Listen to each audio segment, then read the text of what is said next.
विश्वर सर्वबृहत रथ Keonjhar rather नियारा परंपरा रथ टणा हुए शियाली लटार छाली प्रस्तुत दौड़ी। विश्वर सर्वबृहत रथ केन्दुझर नंदीघोष रथ शियाली दौड़ी टणा होबार रही नियारा परंपरा, जहाँ कि केन्दुझर रथयात्रा आरंभ होगा दिन ही छुआंग और भूया संप्रदायर लोक मैंने जोगाई आसुथिले, हेले समयक्रमे एवं केवल भूया संप्रदायर लोक मैंने दौड़ी जोगाई आसुछंती। अनेक कष्ट से लोक शियाली रथ संग्रह करी से बकल बाहर कर दौड़ी प्रस्तुत कर प्रभु प्रति थिबा गभीर भक्तिभावर प्रतीक भाव में भूया माने यह दौड़ी जोगाई आसुछंती। केउठी और किपरि भावे प्रभुंकर रथ पे तैयारी होछि शियाली रथ दौड़ी आसंतु देखिबा।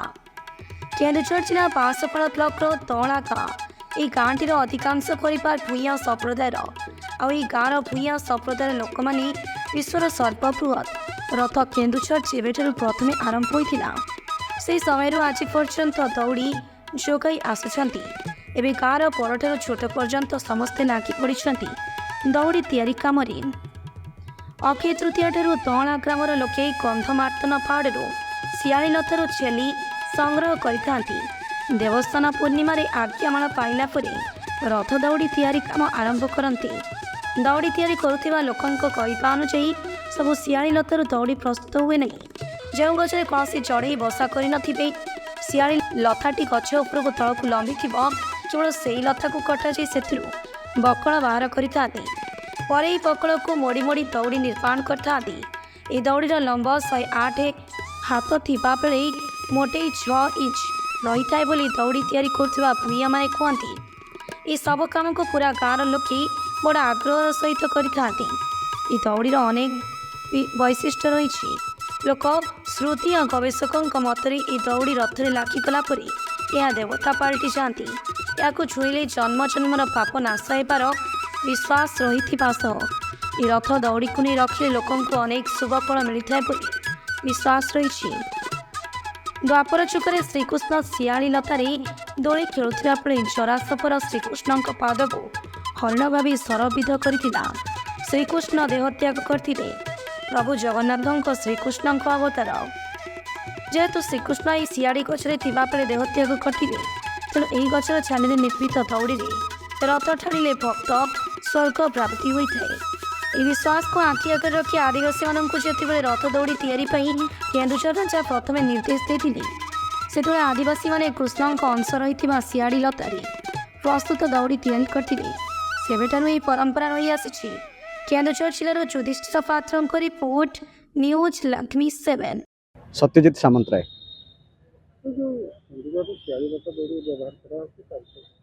देखो तो ये है आमर केन्दुझर रथर निछक परंपरा, ये स्वतंत्र परंपरा।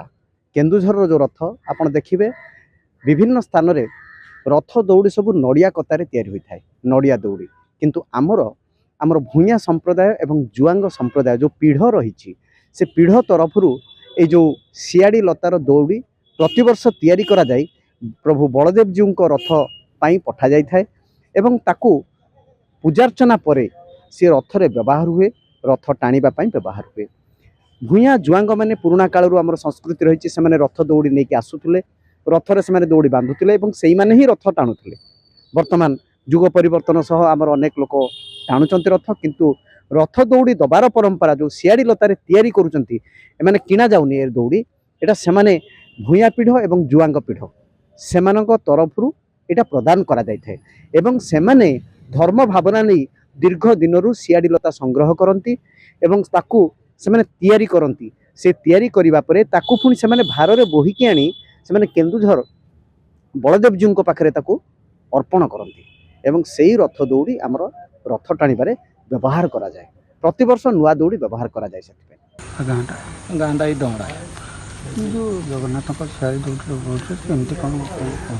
आम आज्ञा पूर्वपुरुष बापा माँ अमल आम संग्रह करके आणिक दौचु से ठाकुर बोलिकी आम ही जो दिन संग्रह करते जाऊँ से दिन निरांश आकार जाऊँ से दौड़ी संग्रह करी सेठी भी बहुत कष्ट है पहाड़ चढ़ी से गछ चढ़ी आम संग्रह कर केते दिन लगे लगी जाए गोटे दिन तो हम ना 4-5 दिन लगी जाए दौड़ी संग्रह करते केमती बटन ताको आणिकी समस्ते ये करके बटू है हाथ ବଟନଟା ପୁଣି କେମିତି ଦିଆଯାଏ ଠାକୁରଙ୍କୁ କେମିତି ଠାକୁରଙ୍କ ପାଇଁ ତାଙ୍କର ଆସିକି ନେଇଯାଆନ୍ତି ଏଠୁ ଗାଡ଼ିରେ ଆଉ ଆଜ୍ଞା ଆଜ୍ଞା ସେଇ 4-5 ଦିନ ଯାହା ଆମେ କାମଧାମ ଛାଡ଼ିକି ଯାଉ ଠାକୁରଙ୍କ ପାଇଁ ବୋଲିକି। କୁଞ୍ଜଦେହୁରୀ ଗ୍ରାମ ହେଉଛି ଦଅଁଡ଼ା ଆଉ ଚାରିଗାଁ ଭୂଆଁପିର ସର୍ଦାର। ରଥ ଦୌଡ଼ି ପାଇଁ ହେଉଛି କ'ଣ କ'ଣ ତାର କ'ଣ ରଥ ବଳଦେବ ମହାପ୍ରଭୁଙ୍କୁ ଆଗରେ ପ୍ରଧାନୀ ସର୍ଦାର ମାନେ ଦେଉଥିଲେ। ଏଣୁକରି ପରମ୍ପରାକୁ ଆମେ ଭୁଲି ନ ଯାଇ ଆମେ ବଳଦେବ ମହାପ୍ରଭୁଙ୍କୁ ଏବେ ସେଇ ଦୌଡ଼ା ଆମେ ଦେଇ ଆସୁଛୁ। ଆଉ ଆମେ ଅକ୍ଷୟ ତୃତୀୟା ଦିନ ଦୌଡ଼ା ଆରମ୍ଭ କରୁ। ତାପରେ ଦେବସ୍ନାନ ପୂର୍ଣ୍ଣିମାରେ ଆଜ୍ଞା ମାଡ଼ ମାଗିତେ ଯାଉ। ସେ ଆଜ୍ଞା ମାଡ଼ ମାଗି ଆସି ଦୌଡ଼ାକୁ ବୋଟିବାର ଆରମ୍ଭ ଚଲାଉ। କେତେ ବର୍ଷ ଦେଲେଣି ଆପଣ? ହଁ 30-35 ବର୍ଷ ହେଇଗଲାଣି ଦୌଡ଼ା ଦେଉଛୁ।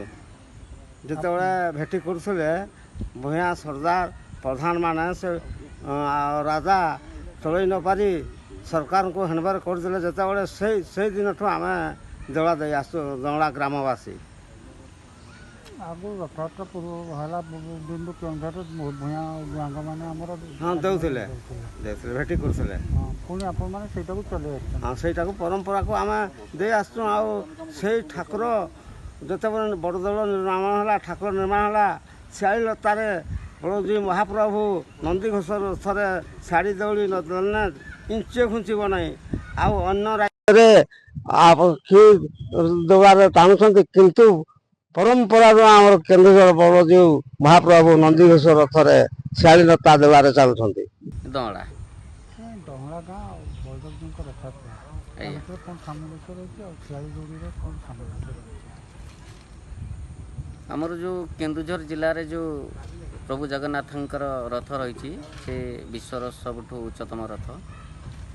ଏଇ ରଥ ପାଇଁ ଆମ ଏଇ ଯେଉଁ ଦଅଁଡ଼ା ଗାଁ ରହିଛି ଆଗରୁ ଆମର ଯେଉଁ କେନ୍ଦୁଝର ଜିଲ୍ଲାରେ 6ଟି ପିଢ଼ ରହିଛି। ଭୂୟାଁ 6 ପିଢ଼ ଆଉ ଜୁଆଙ୍ଗ ଯେଉଁ 6 ପିଢ଼ ରହିଛି ସେମାନେ ଆଗରୁ ମିଳିମିଶିକି ଆଉ ଠାକୁରଙ୍କ ପାଇଁ ରଥ ଦୌଡ଼ି ଯୋଗାଉଥିଲେ। କିନ୍ତୁ ପରବର୍ତ୍ତୀ ପର୍ଯ୍ୟାୟରେ ସମସ୍ତେ ଧୀରେ ଧୀରେ ଛାଡ଼ିଗଲେଣି। କିନ୍ତୁ ଆଜି ପର୍ଯ୍ୟନ୍ତ ଦଅଁଡ଼ା ଗାଁର ଭୂୟାଁ ସମ୍ପ୍ରଦାୟର ଭାଇମାନେ ଏକତ୍ରିତ ହୋଇ ଆଉ ଦୌଡ଼ି ସଂଗ୍ରହ କରିକି ମହାପ୍ରଭୁ ଜଗନ୍ନାଥଙ୍କୁ ଯୋଗାଇ ଆସୁଛନ୍ତି। ଏଇ ଦୌଡ଼ିଟି ଆମର ଅକ୍ଷୟ ତୃତୀୟାଠୁ ଆରମ୍ଭ କରିକି କଲେକ୍ସନ୍ କରିବା ପାଇଁ ପଡ଼େ। ଅକ୍ଷୟ ତୃତୀୟା ଦିନ ଆମର ଗାଁର ଯେଉଁ ମୁରବୀ ରହିଛନ୍ତି କୁଞ୍ଜ ବିହାରୀ ଦେଉରୀ, ଆମର ଭୂୟାଁ ସର୍ଦାର ଏବଂ ଗାଁର ମୁରବୀ ମୋହନ ସେନାପତି, ଚୈତନ୍ୟ ଚରଣ ବେହେରା, ମାଘୁ ନାୟକ ଏବଂ ସୁବନ ପ୍ରଧାନ ଅନ୍ୟ ସବୁ ମୁରବୀ ତାଙ୍କରି ତଦାରଖରେ ଆମେ ପ୍ରତ୍ୟେକ ବର୍ଷ ଏଇ ଗନ୍ଧମାର୍ଦ୍ଦନ ଯେଉଁ ପାହାଡ଼ ରହିଛି ତାଙ୍କରି ଆଉ ନିର୍ଦ୍ଦେଶରେ ଯେଉଁ ଶିଆଳି ଲତା ରହିଛି ସେଇ ଲତାକୁ ଆମେ ଆଉ କାଟି ଆମେ ତାର ମାଂସାଳ ଦେହଟିକୁ ଆମେ ମାଂସାଳ ଅଂଶଟିକୁ ଆଣି ଆମେ ଦୌଡ଼ି ଭାବରେ ପ୍ରସ୍ତୁତ କରି ଜଗନ୍ନାଥଙ୍କୁ ଅର୍ପଣ କରିଥାଉ। ଆମେ ଦେଖୁ ଯେ ଯେଉଁ ସେ ଲତା ଗୁଡ଼ାକ ପବିତ୍ର କି ନାହିଁ। ଯେଉଁଟା ପବିତ୍ର କହିଲେ ଆପଣଙ୍କର ଯେଉଁ ସେ ଶିଆଳି ଲତା ଦେହରେ ଯେମିତି ପଶୁପକ୍ଷୀ ବାସ କରିନଥିବେ ସେହିପରି ଗଛ ସବୁ ଆମେ ପବିତ୍ର ଗଛ କାଟିକି ସଂଗ୍ରହ କରିଥାଉ।